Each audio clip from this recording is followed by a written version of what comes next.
The Guyana Shines Project, which is an initiative led by the U.S. Ambassador with collaboration from the British and Canadian diplomatic representatives, Youth Challenge Guyana and the Environment Ministry, has reached another stage in its efforts to raise awareness of the need for a litter-free environment. At a function to recognize two communities for their efforts, the project was lauded by the Permanent Secretary in the Ministry responsible for the environment, Jocelyn McKenzie.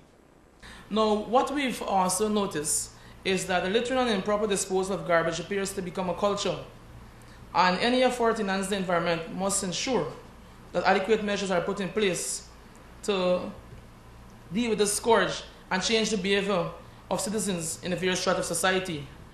The Guyana Shines Project has focused on education and community participation and has partnered with several schools since May to get the message out. U.S. Ambassador to Guyana Brent Hart said that the youths will have to lead the way in creating a healthier Guyana.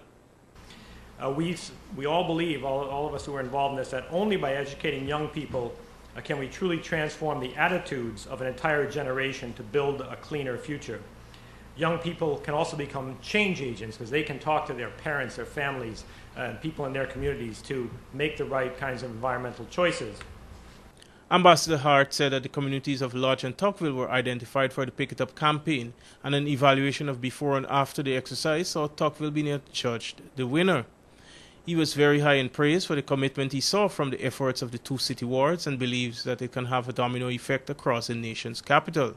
He issued a strong call to action to citizens to appreciate a clean and healthy environment. Our organization supported hands-on cleanup projects initially within two communities in Georgetown. We believe that direct community action will ensure that initiatives such as Guyana Shines can be sustainable and can grow from strength to strength each year to involve more communities throughout Guyana. Guyana Shines first identified Lodge and Tocqueville as the two communities where we would focus our initial efforts. We also identified leaders of both communities.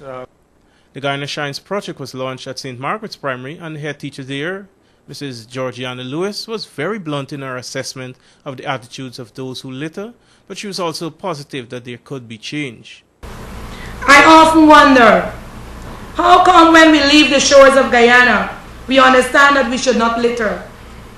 We do not throw things through the windows of the vehicles. We do not litter our surroundings. But how come again, when we return to Guyana, we begin the same old dirty habit? We can change. We will change. We must change. Community involvement is important. To the stalwarts of Guyana Shines, I say, you are doing a great job. Keep it up. Certificates were handed out to several schools who were present at the function. For Capital News, Raul Collins.